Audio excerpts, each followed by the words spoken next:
going on, everybody? Welcome to the video. So today the focus is obviously going to be installing these dope headlights on the Mustang.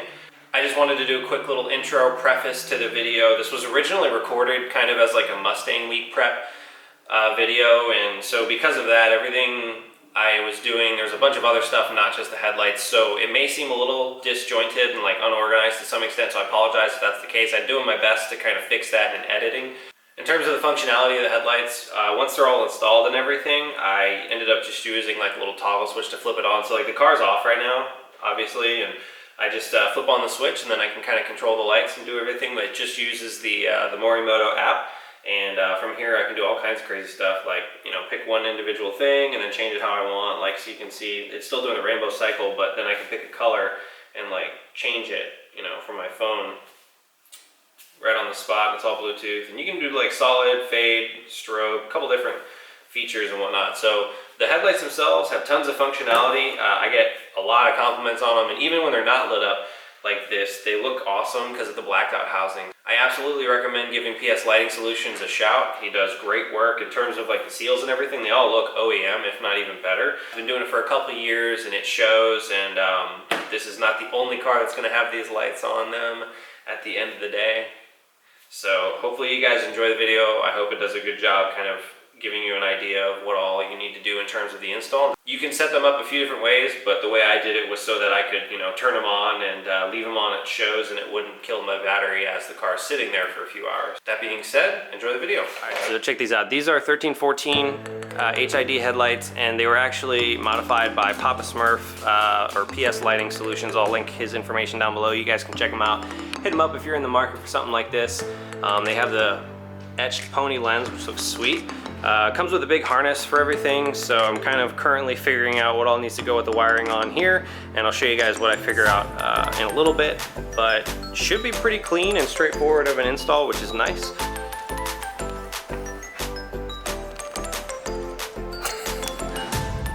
We have dogs at the house right now, and they only have 3 legs. Oh my gosh, so cute.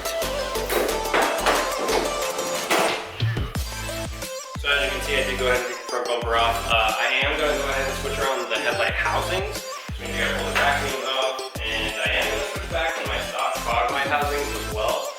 Thinking about just potentially matching those with the halos on the headlights and the DRL door, so we can kind of incorporate all that together, and then potentially just tinting the housing so that they have more of like that smoked look, like kind of like the Racine ones do. Make it so it's not so bright, and we'll see when they're on the car, it's probably pretty bright.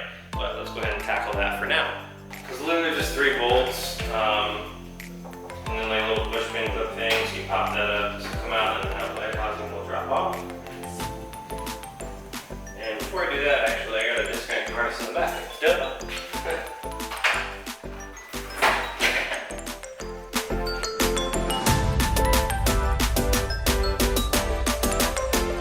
Tomorrow. I just wanted to give you guys kind of like a quick rundown on the harness and what PS Lighting Solutions sends out. So you saw the harness in the beginning when I showed you the lights.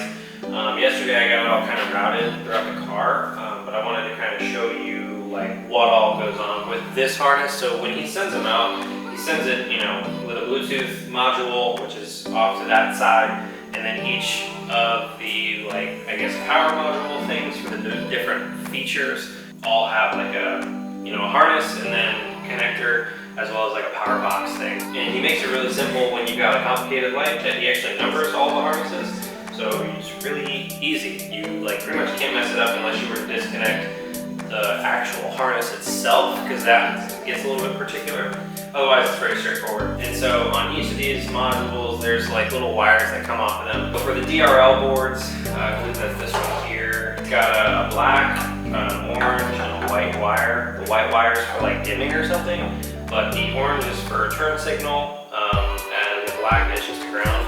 For the halo, that's got an orange wire and a black wire. Again, turn signal and then ground. And then with the Demonize, it's a smaller module. It's got a black wire, and this is actually not a ground. On the Demonize, the only wire that comes off like the module box, and it's just the one black wire, and this is actually like an auto shut-off switch, and you just tap this into the signal wire for your headlights. So that way when you go to turn the headlight on, this automatically kicks off so that you don't have both of them on at the same time and potentially, you know, cause like overheating or anything like that.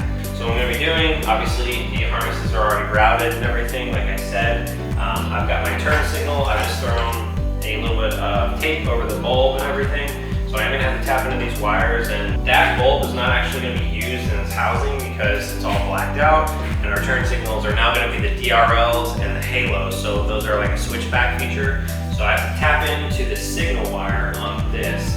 I don't want to tap into the power wire because you don't want to power them. You just want them to turn on when the signal hits them, because they are powered through the actual module box things and Bluetooth controller back at the top. The wiring for the turn signals are a little short on the halo portion, so I have to extend those wires to then connect up with these wires here. So I'm just going to run them all off the same thing. The DRL boards and the halos are all going to kind of connect into one, and then these are just going to tap into the turn signal factory harness, and then that'll be done.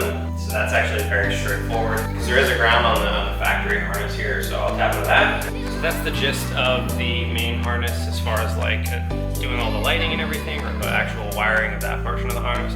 But we still have to power up the Bluetooth control module, which is chilling in here. So that's just got to power to ground. And so being that my car is like a 2012, like I said, it's a little bit different than like 1314s. There's kind of two ways I could do it. One would be to power it off of a 12-volt source that when you key on, automatically turns it on, or the way that I'm going to be doing it, which is tapping in directly to the battery, but having a toggle switch in between so that you can kind of turn on and off the power. Because if I do it with a key on, the lights will never work for shows unless the key's in the on position, which will kill the battery very quickly, because if you're at a show, it's like a couple hours usually, not gonna be good for the battery.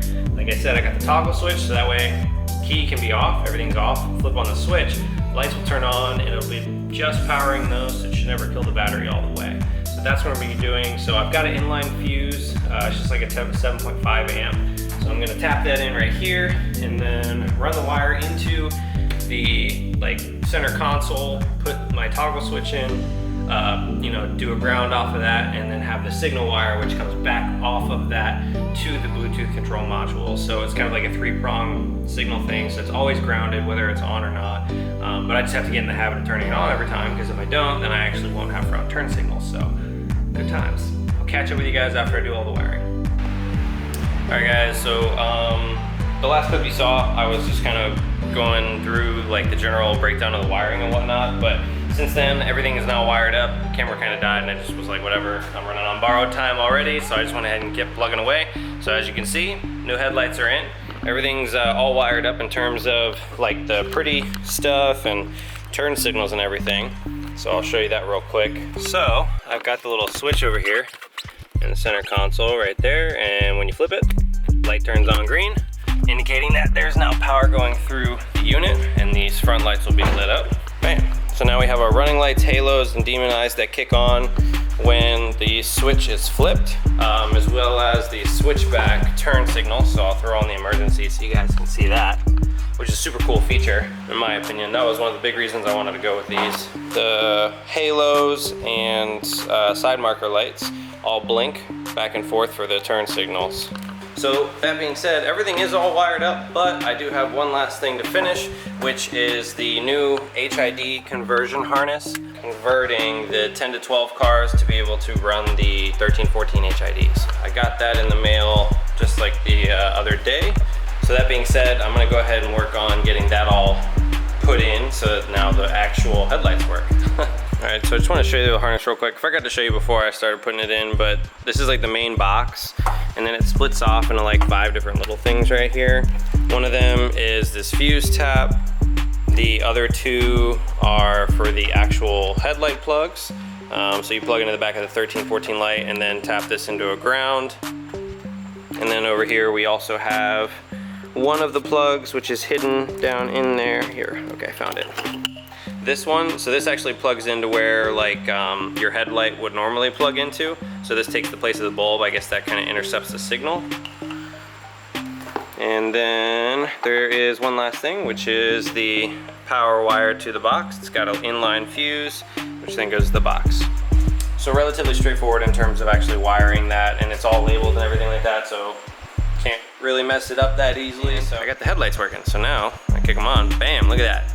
Actual good headlights. Throw the fog lights, those are working too.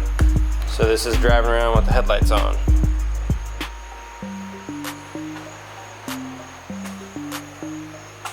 I'm gonna go ahead and throw a clip after this to kind of show you guys the car chilling outside with the lights on, whatnot, doing the demo things and all that, just looking cool.